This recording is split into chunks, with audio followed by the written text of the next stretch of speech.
Hello, welcome to Soulprint Intuitive Tarot. My name is Cindy. Thank you so much for being here today.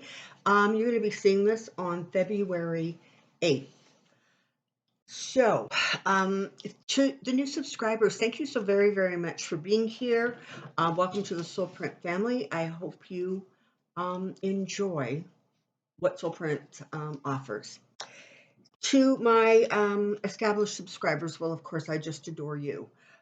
Thank you for the comments and the thumbs up. It touches the heart. It's nice to know that what I do is appreciated, and so I'm very grateful for that. So I want to look at. I'm hoping to do 4 sort of smaller readings in this video. So without too much chitter chatter, I want to get started. So we're going to do the Convoy because it's still a thing, although I do believe towards the end of this week it'll probably peter out a little bit. Pence, I want to look at, the other guy, the former guy, and I want to look at the committee. So, just feels like there's a lot of energy sort of starting to move around. It feels like things aren't quite as sort of stuck or stagnated as they were. And I want to take a look and see how that's going to impact us, these situations, etc. So let's start with the Convoy. So for those of you who maybe not are following, the mayor of Ottawa, sorry about that. Okay, so the mayor of Ottawa has declared a state of emergency in Ottawa. And I understand that the police are now moving in and have blocked or are blocking the gasoline kind of going into the convoy. So you had like streams of people with jerry cans, excuse me, taking gas. Because of course these guys need their trucks to keep on running because of course they need to keep blowing their horns from 7 o'clock or 8, I think it's 8 o'clock in the morning until 10 o'clock at night, nonstop. So I believe today there is going to be a hearing in a federal court. The organizers of the rally are being sued for, I think it's $9.5 million because of the constant horn blowing, right? It's a danger to people's health. They're not sleeping, it's et cetera, et cetera. So that's going on. GoFundMe has suspended the fundraiser for the convoy and are in fact returning many donations because GoFundMe has not somehow complied with the terms of agreement. So, slowly but surely that situation is kind of losing its wind. But let's just take a look at it and see where we go from there, shall we? So, awkward shuffle. Come on down. I have a question.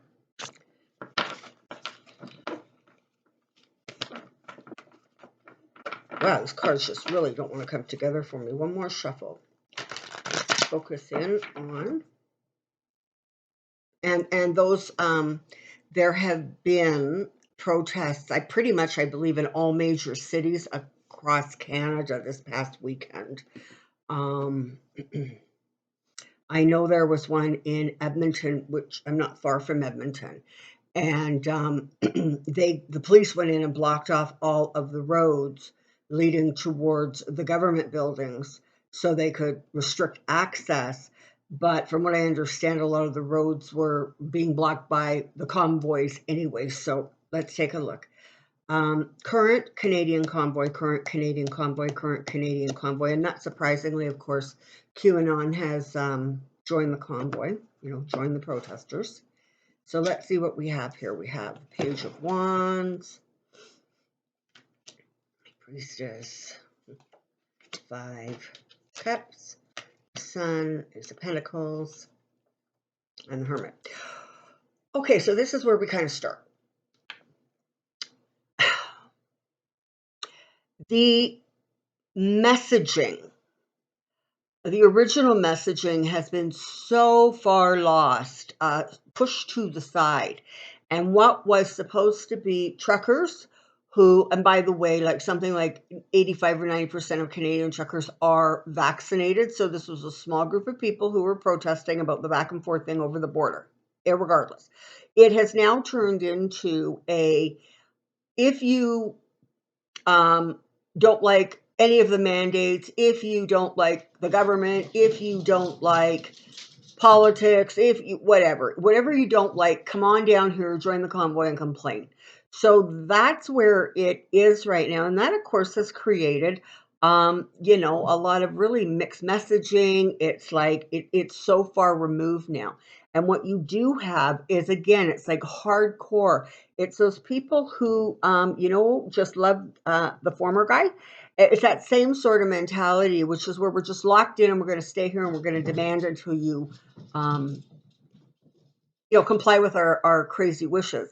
And the reality is that, governments don't tend to negotiate with terrorists. And I'm not calling them terrorists, but I'm saying you are holding um, the business and the people of the country kind of hostage. I mean, I hope that's not too inflammatory a word, but that's really how I see it. So the messaging has gotten really scrambled now. And but you know what, listen, this is a good thing because the message has gotten scrambled and a lot of the legitimate protesters have frankly gone back to work and left the areas. It is easier now for, I think, the law officials, the government, whatever it is, to step in and say, okay, enough is enough. We're pulling back. You need to stop this. Because I don't know, it just feels like somehow legally it may not be a sort of legitimate protest anymore. So there's still stuff that's going to come out. Okay, there's stuff about the organizers that's going to come out that is going to really, it feels sort of like, I don't know, bring to light some motivations, really create a sense of dissatisfaction, a sense that things are not um, quite on the up and up, or things are not quite what they pretend or profess to be. This light that is being shone, and let's not forget, members of parliament still want GoFundMe to come in and testify. As far as I understand, now you have the GoFundMe thing suspending, so that cuts off their money flow. So that's kind of a big deal. Um, I don't know what it costs to fill up one of those trucks with gasoline, but I imagine it's not cheap. And if your truck is sitting in some downtown course somewhere running because you have this ridiculous need to blow the horn for 14 hours a day, and you're not getting funded and you're not working because you're blocking the streets, I mean, eventually at some point, the monetary implications are going to have some impact on you. In an interesting sort of way, it has, how do I want to say, it has sort of hardened people. So what I mean by that is people who are against mandates. Hold on a minute, I have a cat fight going on. Speedway. Okay, sorry about that. So hardened people. Okay, so what's happened is an interesting sort of way. People who were for the vaccines really, they're out there getting their boosters now. They're doing what they need to do. They have become more sort of entrenched in the belief that what they're doing is the right thing, and what they're doing not only protects themselves and their family and their loved ones, but the community as a whole. The people who think that the vaccines are, one, the government trying to control their life, full of little microphone chips or whatever, computer chips, are going to impact their DNA, et cetera, et cetera, et cetera. They become more entrenched in their belief structure. And so while everybody has the free will to choose, and while I appreciate there are times that creates some stress and difficulties, particularly, frankly, within families and friendships, etc., The reality is that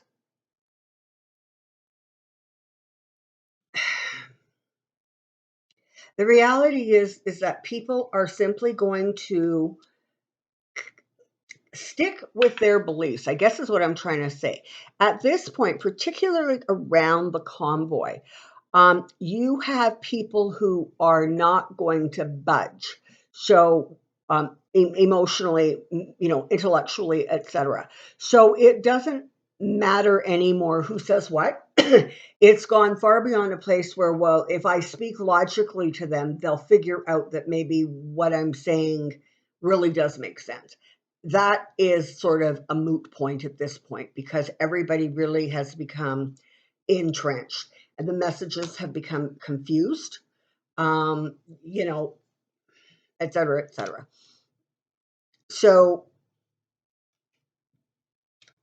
listen, eventually they have to leave because even with support coming from the States and the former guy and his um, inebriated, possibly son, um, the messages are getting so confused, and the messages that are going to become really, really clear is that enough is enough and this has to be disbanded. So I, at this point, continue to see things sort of returning to normal, if you will, whatever normal is, eh? And I see that as they start applying pressure, they being the police, government agencies, lawyers who are going to be, filing class action lawsuits, as they start to move forward, the momentum is going to pick up. And really, what you're going to be left with, in 7 days, 10 days, is a situation where you have 3 or 4 trucks hanging around government buildings, with their signs. And I guess that's okay. Maybe they can be ticketed for, not moving their vehicle for X number of hours or something. I don't know. But so that's what we have here with the convoy. Again, it feels very much like it is sort of petering out, but I can't minimize it, right? I mean, people are being adversely affected by this. But again, it really does feel as if this is something that is going to sort. Kitty cats, don't break my house, is going to peter out of its own accord at some point. All right, let's move on to former Vice President Pence, and I use the title sparingly. So he came out, he did this speech thing. Hang on. Good gracious, sorry about that. I actually had to have somebody come in and separate the cats. It's sunny outside, warming up. I think that they're getting hit with a little bit of spring fever or something. I'm not sure, but they need to chill out. Okay, Pence. So Pence went to this wherever he went to, and he gave a speech. And what he basically said in very clear terms was, President Trump was wrong. Was wrong. Simple as that. I did not have the authority to overturn that election. And that's all there was to it. He was simply wrong in his belief that this was something I could do. Well, so of course now Trump is like freaking out and yelling and screaming. I don't know, probably about traitors or weak people or whatever it is he's yelling and screaming about. I don't really fill up my brain cell with a lot of what he says. But so what does this mean for Pence? Like, what is this about? Is this trying to appeal to the more moderate Republicans, I guess? Are they trying to set 1 or 2 people up to sort of push back against the extreme right of the Republicans? So let's see whether this helps, hurts, or has sort of a benign effect, has no effect on, Pence. So let's take a look, shall we? Current trajectory, Mike Pence. Current trajectory, Mike Pence. Current trajectory, Mike Pence.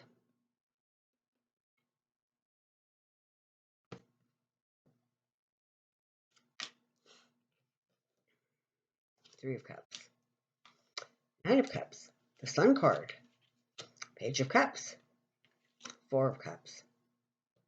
Okay, let's start here. So,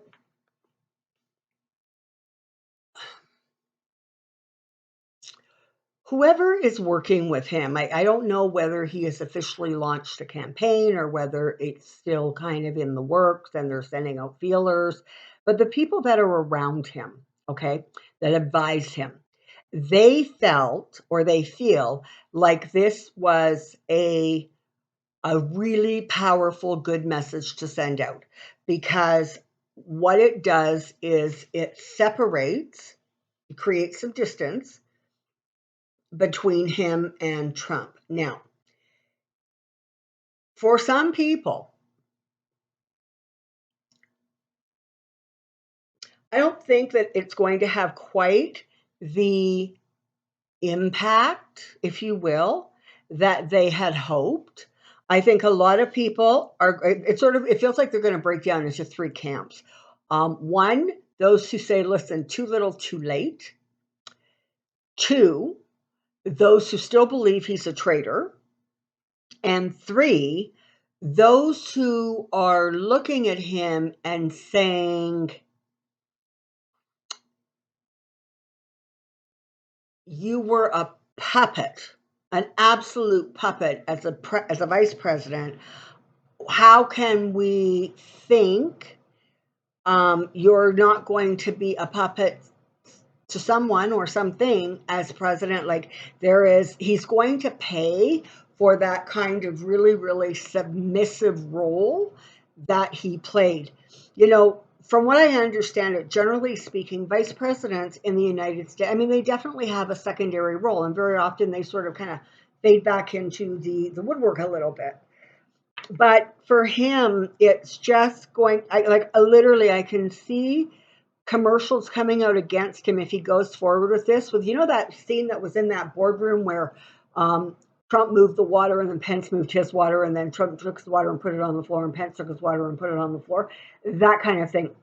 The sort of ridiculous mimicking, etc., is going to it's going to hurt him in the long run going forward. Because while some people are going to look at that and go, well, you know, he was a good Republican, he stayed true to the president.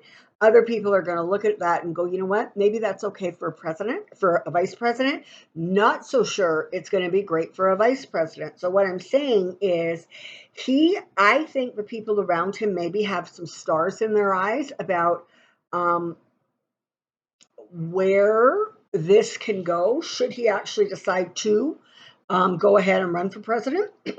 But ultimately what you have here is you have his message not being excuse me, not being well received. I am going into I guess my springtime frog throat.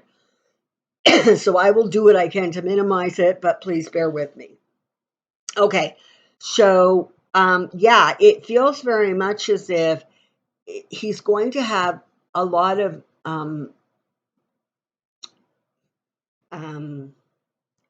hills to climb, battles to fight, that in many cases sort of feel a little bit insurmountable.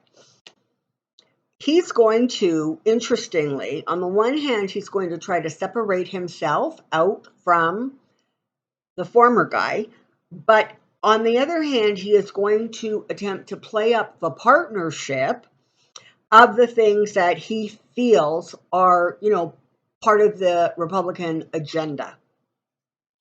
So that's sort of what you have going on here. You know, it looks like he actually may throw his hat into the ring, but ultimately I don't see it working out for him, okay? The connection, you know, and this is the thing, it's not only the connection to him, but it's the submissiveness. I mean, it took him 13 months. 13 months to come out and say Donald was wrong. 13 months. Think about that. What was he doing for those 13 months that was so bloody important he couldn't set the record straight? Kind of makes you wonder, like, if he has I don't know, kind of any sense of self-preservation, I almost want to say. And we get that he's a Christian and a conservative and a Republican. We all understand that. But I'm not sure that in any of those three things are equal to doormat. Okay. So there's Pence. Let's look at Trump. Because, of course, he got hit with, Pence saying, he's wrong. You have his son just acting out in ways that are making him look like just foolish, and ways that are, I don't know. It's just not. It's not a good look. I mean, can you imagine if any other president or vice president, hang on a sec. Good gracious, sorry about that. I'm telling you, sometimes this house gets a little busier than I anticipate it's going to be. In any case, my point was this. Can you imagine if one of Biden's children appeared in a YouTube video and conducted themselves like that? Can you even imagine the hysteria that would ensue? The Republicans are so, cowed by the former guy that nobody says anything. It's appalling. It's just absolutely appalling. And it's a hard thing, right? Because sometimes you're like, for God's sakes, can the Democrats just please not behave, or please behave like their hair is actually on fire and start reacting to this stuff? But in some ways, you have to be sort of mindful of the fact that you don't want to end up on their level. Because then you lose credibility with the people who find that kind of behavior disgusting and appalling. Let's take a look at the former guy. Let's see how he's doing. Oh, so anyway, so I was saying, so you had Pence say he was wrong, and then there's more documents that have come out indicating that, he liked to tear up paper. Oh, this is really interesting. I saw a video that was put out, and they were talking about a former business associate of Trump's, because sort of the narrative has been Trump has always torn up papers. That's just what he does. And the people, the staff worked for him, had to run around with Scotch tape and put these things back together again because, they have to be preserved. But this business associate came up and said, it's not quite that clear cut. Depending on how he tears things up, there is sort of background or a background thought process or whatever that goes into that. So apparently if he tears it up into 4 pieces, it's made him angry. Apparently he also can tears things up into little like confetti sized pieces. God, you have to feel sorry for those poor people who was trying to put this stuff back together again. Can you imagine? But that I think it was sort of alluded to. That is when there is something illegal, basically, on the paper, right? There's something that is damaging on, or could be damaging on the paper. So, so not only have these things come out, and it just doesn't look good in the first place that he didn't even get, despite I'm sure being told multiple times that all the paperwork had to be preserved. But the fact that, like, kind of juvenile behavior, right? It's like, well, listen, you have to preserve this. We have to keep this stuff. Okay, fine. Let me just rip it up into a bunch of pieces, and there you go. We'll figure it out. Not a good look. Come on down. Okay, so let's look at him. How's he doing? So I'm stepping into his energy, and there's a sense of desperation that sort of, I don't know, has not been there before. Let's just go a little deeper, shall we? Trump current state, Trump current state, Trump current state. Yeah, so it feels like a little bit more desperate. Listen, the rage is not dissipated, but for a while, what I was feeling was just rage and confusion almost, and you know, what do you mean I'm getting picked on? Nobody's ever had the nerve to pick on me in my whole life. That kind of energy. But now I'm actually getting a sense of desperation because it feels, oh my goodness, look at that. He's got the Eight of Swords. Because it feels as if they're starting to get and review, and in some cases even, I think, release parts of what went on in the Oval Office. And he's starting to realize that, it really, frankly, doesn't look good on him. He has people who he thought would stay loyal to him that have not. And so that's throwing him a little bit off his game too, right? Because, he takes those sort of overt signs of disloyalty with so much anger. And, of course, he needs to retaliate and he needs to lash out. And, I don't know. I guess nobody around him is saying, listen, when you lash out like that, you're providing everybody with more evidence.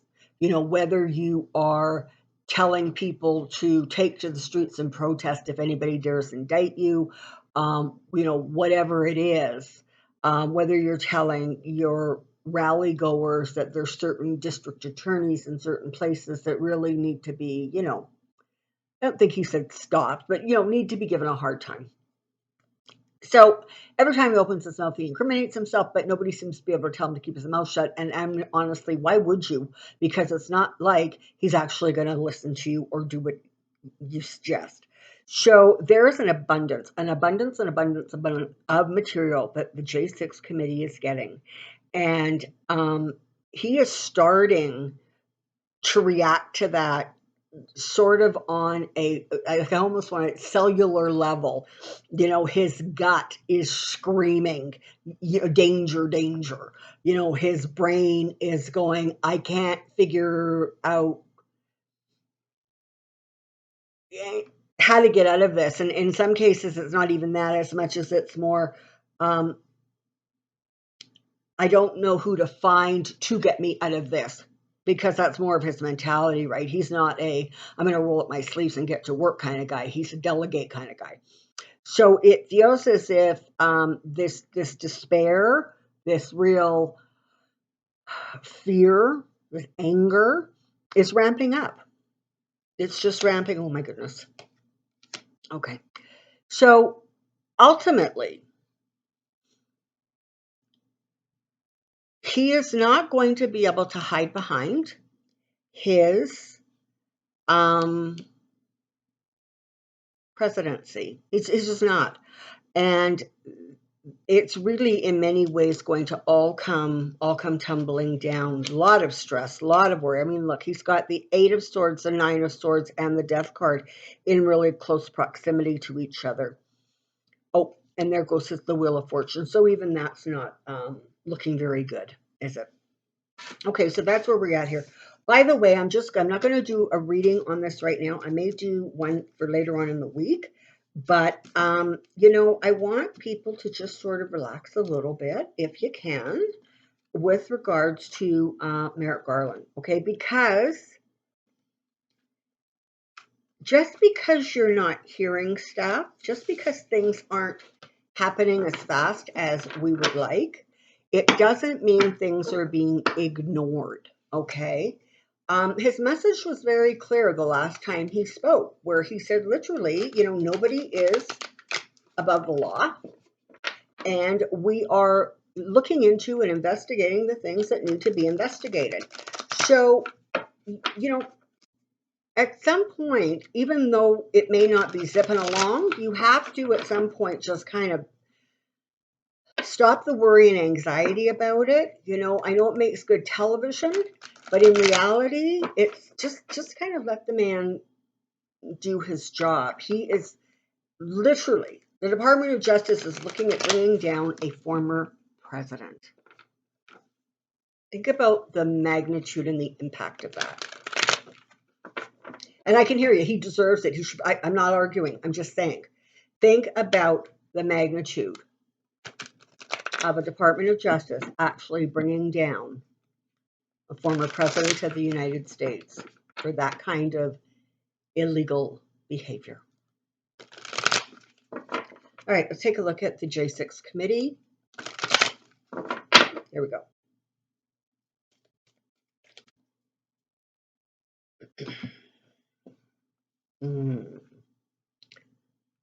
January 6th committee, January 6th committee, January 6th committee.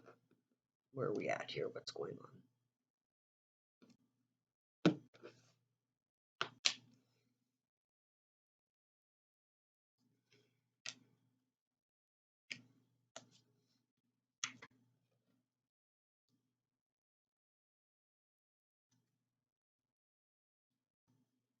Okay.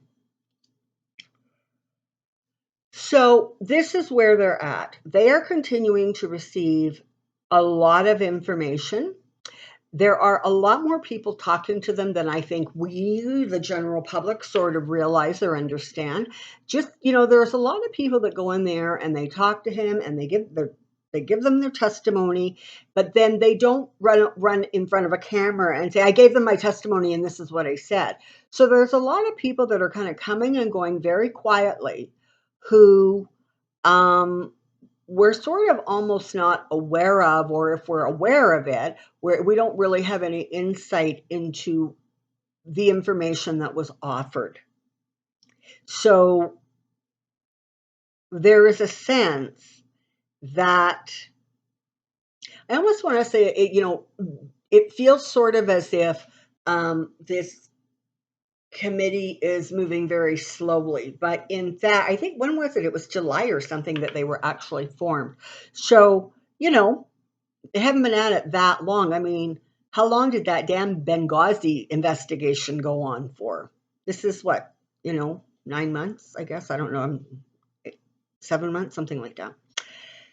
So there's that. Ultimately, they're going to move forward and you have justice coming. And what they're going to do is they're going to expose an entire story, okay? They are going to put all of the pieces together and present a narrative. I did hear just at the end of last week that apparently those public hearings were supposed to be, I think, in July, and apparently they've moved them up till April. So, that's kind of going on. Listen, buddy, the guy is in their crosshairs and his fortunes are not looking good. So trust that they are getting the goods and trust that they are going to present them. So I think what I want to know, I'm just going to leave these cards here, but I want to just take a look and see if their message is actually going to get through to people. And, yes, it is. The government is going to present a very forceful case, and frankly, it's going to be a very balanced case, which I think some of us kind of aren't expecting, or more kind of are hoping that it just, obliterates. But it feels like it's going to actually be quite balanced. But what it is going to do is it's very going to clearly point out how close that coup came to being successful, and how there was a lot of innocence around what he would actually have the audacity to do. And so even though there had been, 5 years of, oh my God, can this guy go any lower? I think even on some level, nobody actually believed an actual coup would be attempted. Okay, so they're going to point out, I think, places where the innocence didn't serve, whether that is the innocence within, various departments, just a government stand, whatever it is. So that's going to come out. When it all comes out, it's going to be wrapped up nice and tight, and there really isn't going to be a lot of wiggle room. And it's interesting because this Queen of Wands is sort of interesting, and you have the King of Cups. So very nice, because what this is telling me is that when they present their information, it is going to be dynamic. It is going to be fiery. It is going to engage the emotions. And I think for a lot of people who have disconnected sort of from political TV just because, man, oh man, they're exhausted, they're going to start re-engaging. And that's actually, listen, that's a really important part of the dynamic that needs to play out going forward, because without them re-engaging, you don't have enough energy to move this thing forward in a way you want it to move forward. If you don't get enough people really motivated to vote, if you don't, push forward and understand that, well, the citizens of the United States gave the Biden government all 3 houses. They did not give them, frankly, enough senators. And that has been part of the problem. And so people need to get engaged. They simply need to understand if they want more, they have to get more Democrats in office. It really is as simple as that. Yeah, there's the 10. It's going to be balanced. It's going to be balanced. But ultimately, when it's said and done, there are going to be those who are just sort of not going to be able to, sort of maintain their innocence or their delusions about it. So there's that. You know, I've been asked several times to do requests to find out what Russia has on who and how that is impacting them. And I may do that. I have to tell you though, I don't know that there is much or as much sort of blackmail going on as people think there is. Energetically, what I feel is not blackmail as much as greed, right? So a lot of these people do what they're doing not because they're scared of somebody exposing their dirty little secrets. I mean, come on, people. After the P tape, really, what is it going to take for a Republican to look bad? Okay, let's just ask ourselves that basic question. Let's just start there. But more, it's like it's their greed that propels them to the corrupt and immoral and frankly disgusting behavior. And that's, I think, part of, the blackmail thing is accurate to some degree, but it has never felt to me like it is what is actually motivating people. I have never ever gotten a message that really clearly made that statement. So for those of you waiting and wondering, I may do it in the future, but I have to say, I feel like looking into it is not actually going to, I don't know, maybe give us the insights that there is hope to get. So I'll just leave that there for now. I hope you've enjoyed this one. Has gone a little long, and that's okay. I'm fine with that. I hope you all are too. So until next time, take care. Be well. We'll see you really soon. Bye-bye.